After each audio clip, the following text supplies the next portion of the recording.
Oh, hello everyone, and welcome back to Beyond the Stats. I think this is episode 7, might be episode 6, I might be wrong, but I'm your host Isaac, and we're here for the weekly game rankings and power rankings for post-week 3, power rankings for week 4, and I think the MO is we're going to start with power rankings and then get into the game rankings later on. So, you know what? Actually, I'm gonna try it the different way, and the other way. We'll see how it works. We'll try game rankings first this time, and if it doesn't feel right, then I'll switch it back next time. But we'll experiment with some different things. So, first, we'll do the game rankings for week 3. Starting with the worst game of the week. This one, there was a lot of like shootouts and shutouts. A lot of blowouts, like non-close games, and a lot of blocked field goals. I've noticed that. There was like a million blocked field goals for whatever reason. But overall, I think the worst game was probably the Carolina-Atlanta shutout. I mean, there wasn't really just much going on from the Atlanta offense. It was really anemic, and even like the points that Carolina did score was kind of whatever. I mean, no real exciting stuff happened in this game other than Carolina looked kind of decent and Penix got benched. So I wouldn't call that my definition of like an exciting NFL game. So that's 16. Number 15, the first game to have some redeeming qualities. The ending of the Green Bay Cleveland game was pretty insane, but the first 59 minutes and 30 seconds of the game were so bad. Like if that ending hadn't, if you cut the last 30 seconds off the game, this is easily the worst game of the season, like thus far, pretty much. I mean, if I look back on games that happened previously, I'm trying to see if there's any that. Okay, never mind. Atlanta, Minnesota last week was pretty bad, but yeah, not much worse than that one. Up until then, there was not much going on either side offensively. And the Browns ended up winning, which could be part of the reason why I ranked it so low, because the Browns are my least favorite team. Either way, moving on to number 14 is the Kansas City Giants. Kansas City versus Giants game. It was not pretty, but they got the job done. Especially the first half was disgusting, but the offense was able to actually do some things in the second half. That's what you like to see. The offense needs to get rolling more. That's what you see, and hopefully Worthy's back for week 4. Wasn't pretty, but Chiefs got their first W. They needed it. Number 13, I've got Indianapolis and Tennessee. This is the first of the, I guess not the first, but the first of the big blowouts where they scored like a whole bunch of points and the opponents didn't score like much of anything. I think this is the least entertaining one because Daniel Jones kind of just looked like a normal quarterback. He didn't do what he's been doing the last couple weeks. And Tennessee just did not look good, flat out. They got blown out. It was not a pretty one. You know what? I think one other thing that I have decided is for the extra little fourth bit that I'll be posting on Saturday, I think I'm going to do like a way too early playoff picture. I might do that a couple times along the way, but like I have some thoughts about who's going to go where in the postseason at the current moment. So that'll be interesting. Stay tuned for that. But the number 12 ranked game is another blowout game that was Seattle and New Orleans. I had a 95-yard punt return, which was fun. But other than that, not much to go around. New Orleans just looked inept. Their worst performance of the season by far. They had kept the other two games close, but this one they completely let the Seahawks trounce them. It was ridiculous. Seattle looked good, though. I will say that.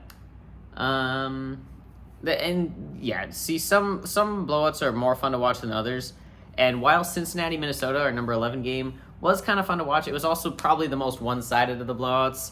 Like, I don't know where Isaiah Rodgers came from, but, like, he had, like, the best performance of any defensive player I've seen in a while. I think he had an interception and, like, 2 forced fumbles. One of them he returned for a touchdown. It's, like, it's not often that a defensive player scores more points than Justin Jefferson on the Vikings, but I mean, we'll take it. Yeah. Jake Browning did not look good. That was one pick that I got completely wrong. I thought Vikings were losing this one for sure, but, you know, never count out Kevin O'Connell. If there's one thing I've learned, it's that. Number 10, I've got Miami Buffalo. Miami kept it closer than I thought. They were able to keep it within 10, but at the end, Buffalo kind of pulled away with it, and it wasn't any like real drama at the end of the game, so I couldn't rank it much higher. Then number 9, we have a lower scoring one, Houston and Jacksonville. And this game is where I kind of thought the idea of doing the playoff picture, because I have some thoughts about the AFC South after this game, and it ain't going the way of Houston right now. I remember after week 2, I telling one of my friends, I think Houston might lose the division, and he was like, no, that'll be fine. And now I'm like, I think they might. I don't know. Yeah, Jacksonville beat them in. I think they scored a touchdown near the end, so one of the more like good finishes regarding games. But yeah, number 8, we've got Pittsburgh, New England, another sort of one that came down to the wire a bit more, but just a basic game, like 21-14. That's such a basic score. There wasn't really much interesting that happened. That I can remember, at least. Aaron Rodgers didn't look great, I'm not gonna lie. I mean, their defense did all right at limiting Drake May, but overall, yeah, not a super notable game. And there were some blowouts that I thought were more entertaining than those, specifically number 7, Washington, Las Vegas, and number 6, Chicago, Dallas. I think both of them, the winning team was able to put on a pretty interesting offensive performance. Another punt return touchdown in the Washington game. And then Chicago had the one ridiculous play, the 65-yard touchdown to Luther Burden. But yeah, both of those games I think were more entertaining as far as blowouts go. But then you get in the top 5, which I actually think I would consider the good games of the week. I don't know about number 5, Arizona, San Francisco. It did end on a last-second field goal, but like the rest of the game was kind of not great. Not a pretty game. The number 16, whenever the number 16 is in the box score, that's when you know it's an ugly game, because that's only 1 touchdown, but like 3 field goals. And if you're scoring 1 touchdown and 3 field goals, like that's I don't know. Maybe that's why you don't see a lot of 32 scores a lot, because it's the same thing twice. Like to go down 6 drives and not make it to the end zone on 6 of those and score field goals with only 2 touchdowns, like that's pretty rare. Either way, yeah, San Francisco, Arizona had a safety in it, so that was cool. We like to see the safeties, but San Francisco was able to get it back and kick the game winner. Arizona would have been 3-0 if they had won that, interestingly enough. But alas, they are not. The NFC West is going to be a very interesting division. We got thoughts about that one as far as playoffs as well. Next, number 4, we've got Denver and Chargers.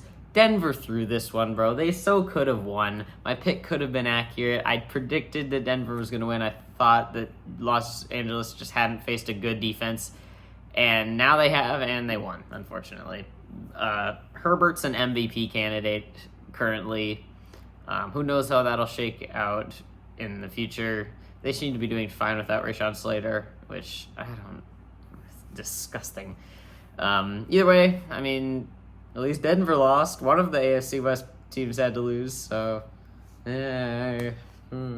rather it be the Chargers, though. Either way, yeah, Chargers lost, or Chargers won on a last-second one. They managed to get the ball back after Denver's offense did nothing on their, like that was their go-win-now drive, like when there was, 2 minutes left, get a couple first downs and walk out of here with a win, and they just couldn't do it. So, yeah, I'm going to slip down the power rankings for that one. Number 3, I've got the Monday night game, Detroit and Baltimore. This one was less close, score-wise, but the reason I put it higher is because there were a lot of cool touchdowns, high-scoring game. You love to see it. Also did predict this one wrong, but I'm glad I predicted it wrong because Lions won. Yeah, Baltimore, I mean, being 1-2, it gives me hope for the Chiefs to go against them. I'd rather them be 1-2 than 2-1. But, yeah, I think it is a doable game, especially if Worley comes back for the Chiefs to win. I don't know if I'm going to pick them, but we'll see how things shake out across the week. Because I do my picks on Saturday. I will be picking the Thursday night game today, obviously then, which is Seattle, Arizona. Next, number 2, the second best game of the week is New York and Tampa Bay. Another weirdly high game for New York. They've had 2 games where they kind of balled out. They kind of showed up and did decent against Pittsburgh and Tampa Bay, 2 decent teams. But I'm going to put this one at second just because there was a blocked field goal return for a touchdown, something that we did not see just once this week. But Tampa Bay was able to get it back and kick a last-second field goal. So good job by them. Very interesting game. The blocked field goal was a huge twist for sure. But the number 1 game, and I predicted that this was going to be the number 1 game of the week. I just didn't predict it would end the way that it did. Los Angeles Rams and Philadelphia Eagles. The Rams blew a lead. They could have knocked the Eagles off the spot. I'm telling you, it's coming. They're not what they were last year. They're getting lucky. They're kind of the 2024 Chiefs. I don't know. No, it really mimics the Chiefs' first win against the Broncos last year. Only win against the Broncos because they rested their starters in the end of the season. Why is my hair doing this, bro? Either way, yeah. It mimics the Chiefs' win against the Broncos where they blocked the kick at the end.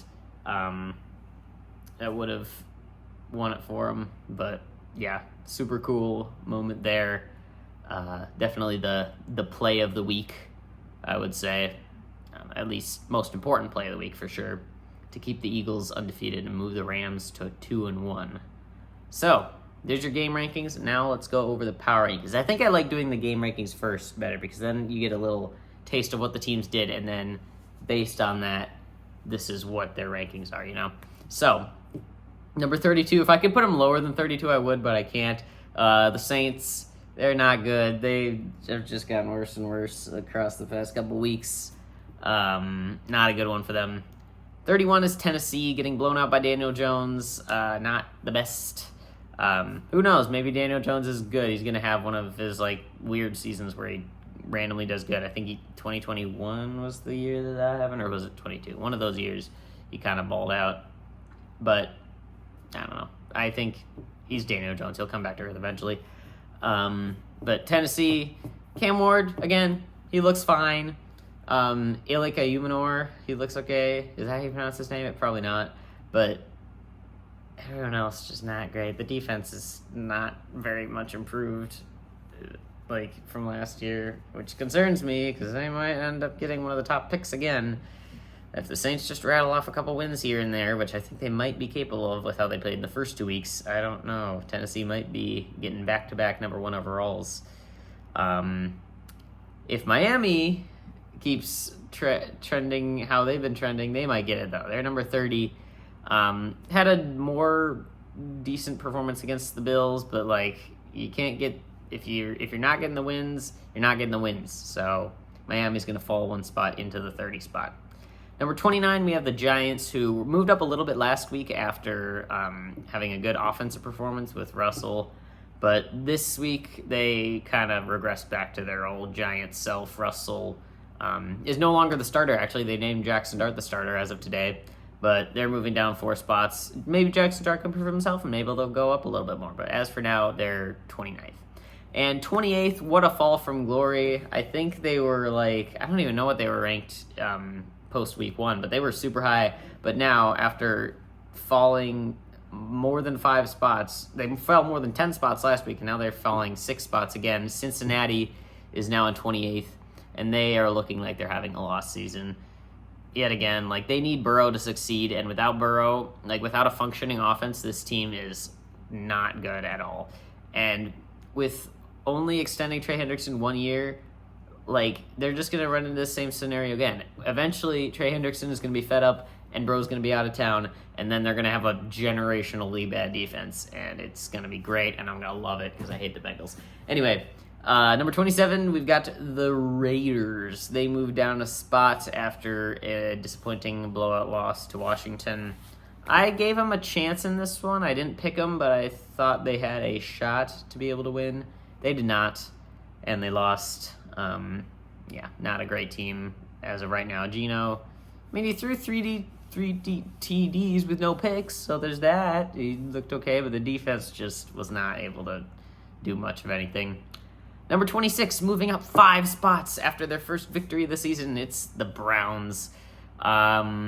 they beat the Packers somehow. Their defense looked good, and the Packers' defense, it was kind of whatever. Micah Parsons didn't really do anything amazing.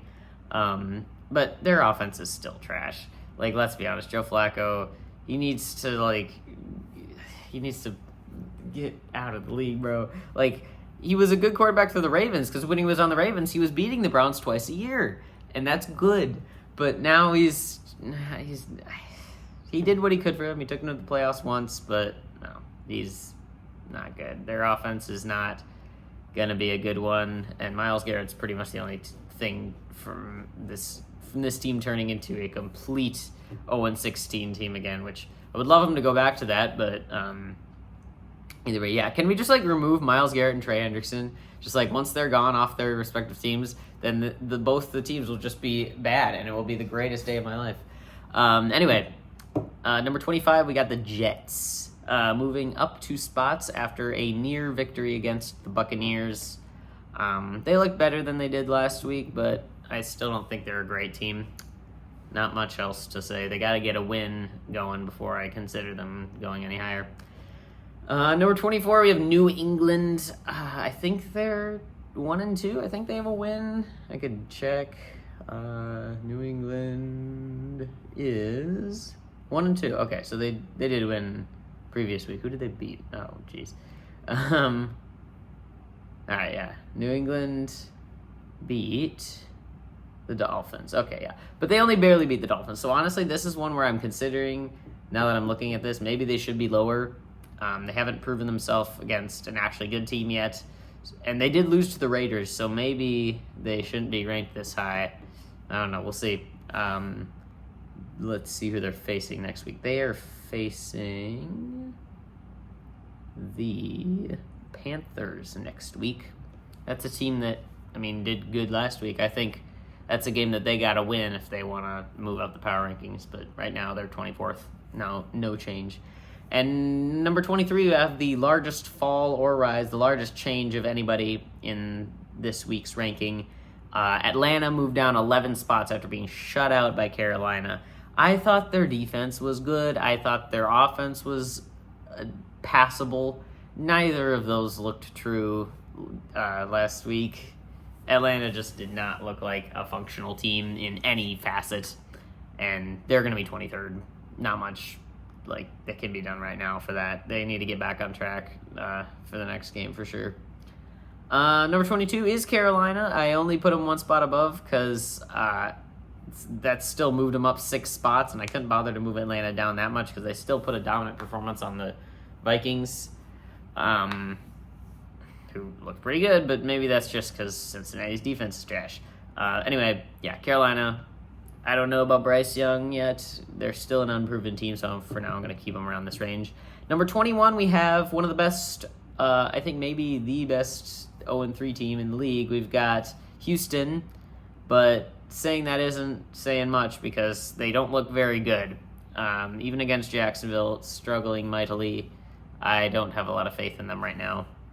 Number 20, we've got Dallas, the Cowboys. How about them Cowboys moving down 5 spots after getting blown out by the Bears? The defense is still looking not very good without Micah Parsons. And the offense isn't doing enough to bail them out, so for now they're 20th. Number 19, moving up 4 spots after a good victory against a pretty decent defense, is Jacksonville. Their offense seems to be firing pretty well, and their defense seems to be holding them. This is one that I will say they will probably move up a lot more if they continue to win. They're facing the 49ers next week, which I think is a winnable game. In fact, I might even pick them. I think that might be a pick I'm considering making. I picked them once to upset the Bengals with Joe Burrow before, and they weren't able to get it done, but I think they got it. I think they got what it takes for next week, especially since San Francisco is missing a lot of their key players, and I think they're kind of pretenders right now. But we'll see. We'll see if how the week develops, whether I end up actually picking them or not. Number 18, we have the Arizona Cardinals. They did not change their position. I don't think they did badly enough to justify them falling. They did lose, but it was a very close one. They kept it close. Their defense did solidly. Their offense, not so much. But yeah, still in the bottom half for me. Number 17, I've got Chicago, moving up 3 spots after a commanding offensive victory against the Cowboys. I think they scored 40. Did they score 40? Scored around 40. There have been a lot of points being scored just in general, at least across the past 2 weeks, by everyone but the Chiefs. But yeah, Chicago moving up 3 spots. Still think they're a pretty decent squad, but had to put them below a team that they did lose to, that being Minnesota.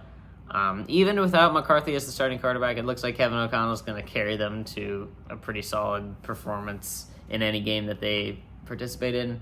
They're in the top half right now after an insane blowout, one of the most dominating wins we've seen all season. Maybe the most, in fact. But yeah. Next, we have number 15, Denver, who was actually ranked pretty low last week to begin with. But that's the kind of win that makes them slip in the power rankings. But they did actually move up 1 spot because they were ranked so low to begin with. I don't think they were really proven going into the game against the Chargers, but now they've proven that they are not very good. So, yeah, 15 for Denver, not a great performance.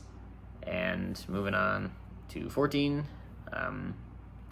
we've got San Francisco. They went down 3 spots after a win, which just goes to show that I don't trust them after their win. They're missing a lot of key players still, and I think they're a team that is going to struggle. They do have a pretty easy schedule, so I think they still might have a shot at like postseason or whatever, but if they keep playing like they did against the Cardinals, I don't know if that's going to happen.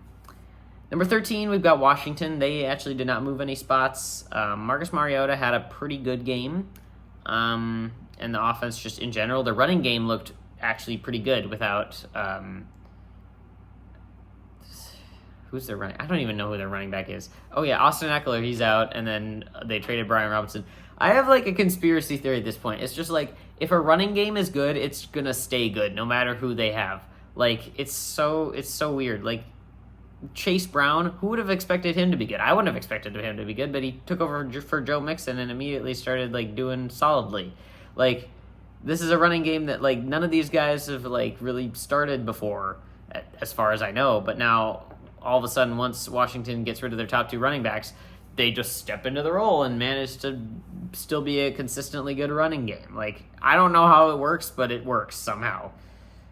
But yeah, Washington 13th after a pretty good win. Number 12, our second biggest faller of the week is Green Bay, falling 8 spots. You can't lose to the Browns. You just can't lose to the Browns, bro. Why'd you have to lose to the Browns? I think that was less of a Browns like being good moment and more of a Green Bay just not playing a good game moment. For this week, going into this week, they're 12. They could very well bounce back. They are playing the Cowboys, so, I mean, a win would not prove much because the Cowboys aren't very good, but it would at least move them up, I think, a couple spots if they have a, like, convincing one. But for now, they're number 12. Number 11, we've got Pittsburgh, who moved up 6 spots after a victory that wasn't super amazing. There was just a lot of people that kind of fell in the rankings, and a lot of people that I think should have been ranked below them that weren't last week. I think they were ranked a bit low. Maybe because they lost to Seattle, but Seattle was better than I thought they were, so I don't know. Pittsburgh, not really a standout unit with the offense or the defense. None of them are playing like super well, but I don't know. We'll see what happens. For right now, I think they're close to the top 10. I'll put them in 11th. Based on the performance that Green Bay had, I can't put Green Bay above them. And then we're going into our top 10. We have a team that I never thought I would put here ever in this season. We got the Colts with good old Daniel Jones. I mean, 3-0 speaks for itself. You got to put them in the top 10. They're a solid team. They've been playing solid football. And let's see who they're facing next week. They're facing the Rams, so that'll be a true test for both units. Rams are a solid team. They almost beat the Eagles. I think I would give the edge to the Rams here, how it is now, but that would be the game for the Colts to prove themselves, for Daniel Jones to prove if he's like actually a good quarterback, if the Colts are actually like a contender in the league. We'll see. Number 9, we've got Seattle moving up a spot after a solid victory, but again, it's against the Saints, so you can't really predict too much. The moving spot up was just as a consequence of Green Bay falling, so not much to really talk about that had been said last week. And that's the same with Kansas City, who also moved up a spot just because of Green Bay's fall. The win is something they needed. If they had lost, they would have fallen drastically, but the win doesn't really pull them up that much in the rankings. Again, the only reason why they rose is because Green Bay fell. But I still think they're about the same placement as far as like in comparison to other teams.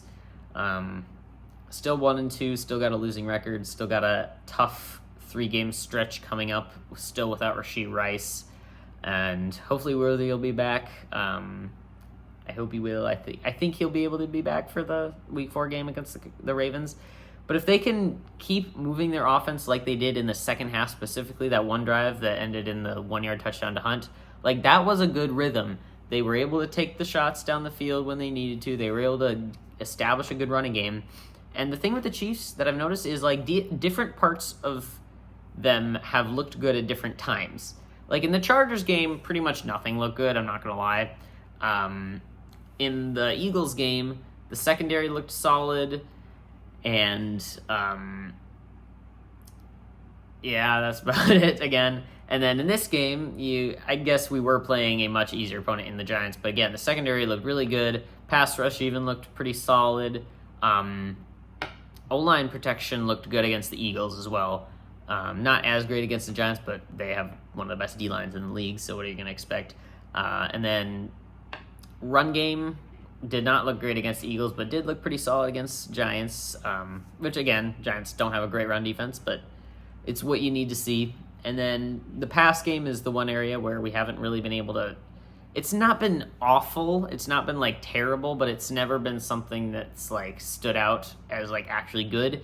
It's always just been, like, 4 out of 10 passing game, 5 out of 10 at max, except for that one drive. But once we get Worthy back, that'll shoot up. I'm telling you. Hopefully. The Ravens got a good defense. I don't know. We'll see. We'll see what happens. I don't know how good their run defense is compared to their pass defense, but we'll get into that when we get to the game predictions, because that'll be one that I will flip between, depending on if Worthy's back, depending on like Ravens, a lot of other factors. But that's 2 1-2 teams facing off. Like I would have never guessed that they would both be that 1-2. Anyway, I've spent too much time talking about the Chiefs. Let's move on to number 7, the Rams. They are staying in the same spot. Had a good performance against the Eagles, but you can't blow a lead like that and expect to move up a spot. Overall, Rams did okay. They looked like a solid team, and I think they will be a contender. Still probably the biggest threat to the Eagles in the NFC other than maybe the Lions. The Lions haven't really faced... I don't even know if the Lions faced them last year. They probably didn't because they went 15-2. Yeah, they lost to the Bills and somebody else. But yeah, the Lions haven't faced the Eagles in a while, and I don't know if they will this season. So that's a matchup that I would like to see in the playoffs, hopefully. That'd be a really cool NFC Championship. Yeah, either way. Number 6, we got Tampa Bay moving up 2 spots. They had a more convincing win than I thought they did last time. They leapfrogged the Rams. Excuse me. They leapfrogged the Rams over the spot because of the Rams' loss. And overall, I think they're doing pretty solidly, especially on offense. Like their pass game looks pretty solid. Their running game looks decent with like the spread. Bucky Irving, Rashad White. Like it's a 2-person, like 2-pronged attack. Defense, I mean, let the Jets get 27 points, but then again, like some of those are special teams. But I think this team is still a top 6 team for sure. It's a really solid one that I think might be able to pull some interesting upsets later in the season. I don't know if they're necessarily going to be like number 1 seed in the NFC contender, but like they'll be close. They'll be a solid team. And Baker's just playing his best football. Never would have expected it, so good for him. Glad that he got off the dang Browns. Anyway, number 5, at 1-2, we have the Baltimore Ravens. They have still looked amazing on offense through 3 weeks. They scored 40 points, 41 points, and 30 points. Like, that's a pretty good average for an offense through 3 weeks. Like, they're looking really solid.